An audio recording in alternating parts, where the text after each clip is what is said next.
दोस्तों, जैसे कि आप सभी जानते हैं कि फिल्म शमशेरा एक बहुत बड़ी फ्लॉप फिल्म साबित हुई है।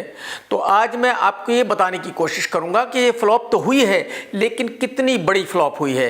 जो प्रोड्यूसर है आदि चोपड़ा, उसका इस फिल्म में कितना नुकसान हुआ है।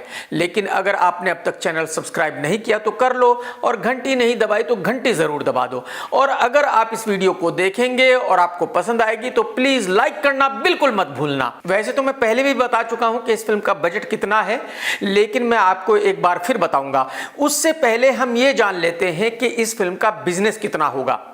पहले दिन का जो बिजनेस हुआ है वो हुआ है तकरीबन 7.5 करोड़ रुपए, और आदि चोपड़ा यानी कि प्रोड्यूसर ने दिया है 10+। दूसरे दिन का बिजनेस हुआ है 7 करोड़ 75 लाख, और आज संडे का बिजनेस होगा तकरीबन 8.5 करोड़ या 9 करोड़। तो यानी कि 3 दिन का बिजनेस होगा तकरीबन 24 करोड़ रुपए, और वीक 1 का टोटल बिजनेस होगा तकरीबन 34 से 35 करोड़ रुपए। दूसरे और तीसरे हफ्ते में इस फिल्म के चलने के चांसेस बिल्कुल नहीं है, लेकिन चलो मैं ये मान लेता हूं कि फिर भी थोड़े बहुत थिएटर्स में चलेगी, और 5 करोड़ रुपए और पकड़ लो, यानी कि मैक्सिमम इस फिल्म का रियल बिजनेस हो सकता है 40 करोड़ रुपए।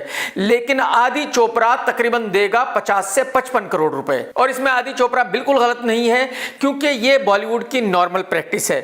हर एक निर्माता 25 से 30% फेक कलेक्शन देता ही है। तो कहने का मतलब यह है कि जो life time business 40 crore theatre पे होगा, उसका शेयर निर्माता को मिलेगा तकरीबन मैक्सिमम 20 करोड़ रुपए। और आपको यह भी याद रखना चाहिए कि इस फिल्म को साउथ की 4 भाषाओं में रिलीज किया गया है: तेलुगु, कन्नड़ा, तमिल, मलयालम। यानी कि इन 4 भाषाओं में इस फिल्म को डब किया गया है। उसका खर्चा होगा तकरीबन 20 करोड़ रुपए। यानी कि जो 20 करोड़ रुपए का शेयर थिएटर से आएगा, वो जो डबिंग का खर्चा था उसमें 0 हो गया। यानी कि थिएटर से निर्माता को कुछ भी नहीं मिलेगा, 0-0। लेकिन अभी भी कुछ ऐसे राइट्स बचे हैं जिनको बेचकर निर्माता को पैसा मिलेगा, वो मैं आपको जरूर बताऊंगा। उससे पहले ये समझ लेते हैं कि इस फिल्म का बजट क्या था। एक्चुअली इस फिल्म को डायरेक्ट किया है डायरेक्टर करण मल्होत्रा ने, जिसकी फिल्म ब्रदर्स 2015 में रिलीज हुई थी और बहुत बड़ी फ्लॉप रही थी। 2016 में करण मल्होत्रा ने शमशेरा पर काम करना शुरू किया था। 2017 में इस फिल्म की शूटिंग चालू हुई थी, और तकरीबन 5 साल के बाद 2022 में यह फिल्म रिलीज हुई है। इस फिल्म के बनाने में खर्चा कुछ इस तरह हुआ कि रणबीर कपूर ने लिए 50 करोड़, संजय दत्त ने लिए 10 करोड़, वानी कपूर ने लिए 5 करोड़, डायरेक्टर ने लिए 20 करोड़, क्योंकि उसने तकरीबन 5-6 साल इस फिल्म पर काम किया। और अगर आपने फिल्म देखी है या ट्रेलर देखा है तो और भी बहुत सारे इस फिल्म में एक्टर्स हैं, उन सभी की फीस पकड़ लीजिए 15 करोड़ रुपए, यानी कि सबकी फीस मिलाकर हो गए 100 करोड़ रुपए। और इस फिल्म को बनाने में खर्चा हुआ होगा तकरीबन 150 करोड़ रुपए का, क्योंकि 5 साल तक इस फिल्म की शूटिंग चलती रही। बहुत बड़े बड़े सेट बनाए गए, बहुत जगह इस फिल्म की शूटिंग की गई, बाज को उड़ाया गया, कौवों की फौज बनाई गई, यानी कि वीएफएक्स पे भी काफी खर्चा हुआ। तो 150 + 100 हो गया 250 करोड़ रुपए। और क्योंकि इस फिल्म को 5 भाषाओं में रिलीज किया गया है, तो जाहिर सी बात है सभी जगह प्रमोशन पब्लिसिटी की गई है, उसके पकड़ लीजिए मिनिमम 25 करोड़ रुपए। और क्योंकि यह फिल्म 4-5 साल तक बनी, तो कम से कम 25 करोड़ रुपए का तो मिनिमम इंटरेस्ट पकड़ना ही पड़ेगा। तो कुल मिलाकर इस फिल्म का बजट हो गया 300 करोड़ रुपए।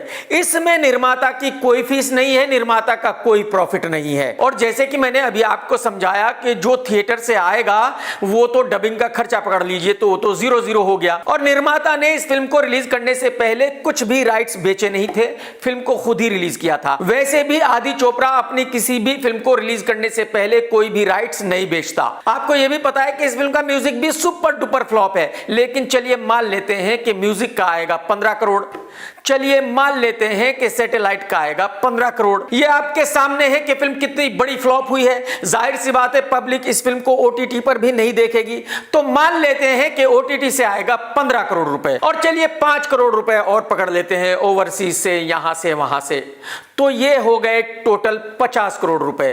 तो यानी कि 300 करोड़ में से निर्माता को मिलेगा 50 करोड़ रुपए, नुकसान हो गया 250 करोड़ रुपए का। अब मैं यहां आपको यह बता दूं कि बॉलीवुड में आज तक ऐसी कोई भी फिल्म नहीं बनी है, कोई भी फिल्म ऐसी रिलीज नहीं हुई है, कोई भी फिल्म इतनी बड़ी फ्लॉप नहीं हुई है जिसमें 250 करोड़ रुपए का नुकसान हुआ हो। यानी कि शमशेरा बॉलीवुड की हिस्ट्री की पहली फिल्म है जिसमें निर्माता को सीधा सीधा 250 करोड़ रुपए का नुकसान हुआ है। हो सकता है कि किसी और फिल्म में भी 250 करोड़ रुपए का नुकसान हुआ हो, लेकिन वो डायरेक्ट निर्माता का नहीं हुआ होगा, इसलिए कि कुछ नुकसान हुआ होगा म्यूजिक कंपनी का, कुछ नुकसान हुआ होगा सैटेलाइट खरीदने वालों का, कुछ नुकसान हुआ होगा सब डिस्ट्रीब्यूटर का, कुछ नुकसान हुआ होगा डिस्ट्रीब्यूटर का, यानी कि निर्माता का सीधा सीधा 250 करोड़ रुपए आज तक कभी भी नुकसान नहीं हुआ। यह पहली दफा है कि शमशेरा में आदि चोपड़ा का डायरेक्ट 250 करोड़ रुपए का नुकसान हुआ है। तो क्या अब यह मान लिया जाए कि शमशेरा ही वो फिल्म है जो बॉलीवुड की हिस्ट्री की सबसे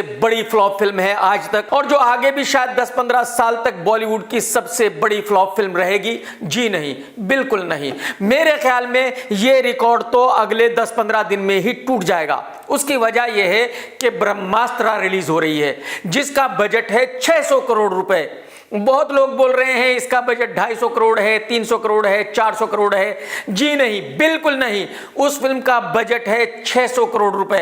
मैं पहले भी एक वीडियो में बता चुका हूं कि उस फिल्म का बजट 600 करोड़ रुपए कैसे है, लेकिन मैं एक और वीडियो बनाऊंगा और उसमें और अच्छी तरह से समझाऊंगा कि उस फिल्म का बजट 600 करोड़ रुपए कैसे है।